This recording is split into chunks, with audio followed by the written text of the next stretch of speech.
მე ვარ კოტე ჯაფარიძე, ვისამობით. პირველ რიგში მინდა მოვყვე ჩემი ისტორიის შესახებ.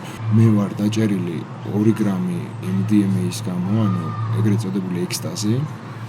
კანონით არის დიდი ოდენობა, განსაკუთრებით დიდი ოდენობა, მაგრამ ჩემი აზრით ეს რაღაც იმდენად მიზერია, რომ ამის გამო ეს ადამიანის დასჯა არის უბრალოდ ადამიანის ჩაგვრა, უსინდისო ჩაგვრა და ტერორი არის ხალხის, იმიტომ რომ ეს მე კი არ ვარ პირველი პრეცედენტი ამ რაღაცა ტერორის რა, ეს ყოველდღე ხდება და ათასობით ის ახალგაზრდები მიყავთ პირდაპირ ქუჩიდან. მე ვარ გამოშვებული გირაოთი პირველივე სასამართლოს შემდეგ, რომელშიც გადახდილი მაქვს 20,000 ლარი.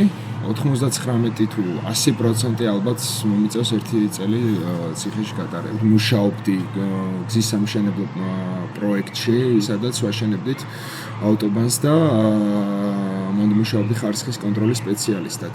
ყველაზე ცუდი კიდე რაც ჩემ შემთხვევაში არის ის არ გახლავთ, რომ მე მიწევს სამსახურიდან წამოსვლა, მე ამას გეგმავდი ჩემი ფულით რომ გადამეხადა ჩემი სახსრები და ჩემი გამომუშავებული კუთვნილი ფულით სამსახურიდან, მაგრამ ეხლა ყველაფერი უნდა გადაწყდეს ისევ ჩემ მშობლებზე, ჩემ მეგობრებზე, ვინც გვერდში მიდგას, მეხმარება ფინანსურად, ყველანაირად მორალურად მე ჩემ მეგობრების ყველაზე დიდი მადლობელი ვარ, თუნდაც ეს გირა 20,000 რა უღაც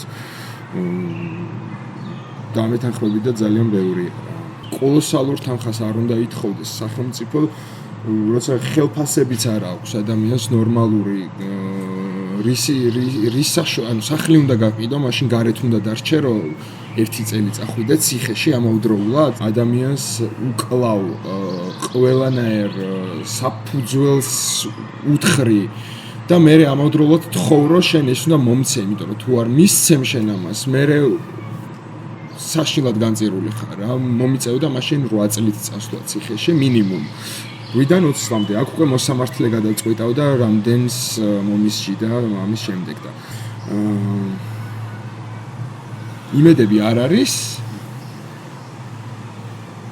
მაგრამ ნახოთ რა იქნება სამომავლოდ. თავარი ის არის, რომ ეს მარტო ჩემი პრობლემა არ არის რა, ეს ხალხის პრობლემა არის.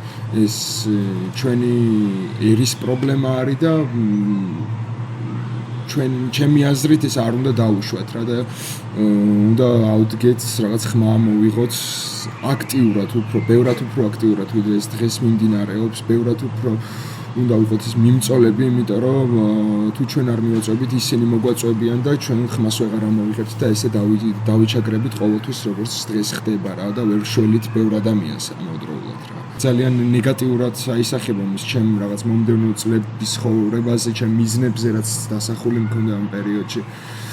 ძალიან დამხევს ეს უკან რა, ეს ყველაზე მეტად კიდე ამაზე ნერვიული. ესეთი რაღაცის წინაშე როცა აღმოჩნდები, უბრალოდ მე იმდენ რაღაცას კარგავ და იმდენ რაღაცას გინგრევს შენი საკუთარი სახელმწიფო და ქვეყანა, გვაკონტროლებენ და ჩვენ მართავენ რა, ანუ გმართავენ ჩვეულებრივად მიდის ეს ჩვენი მართვა. რობოტები ვით რა. დავაშავებთ ეგრევე იციან, გსჯიან არაჰუმანურად.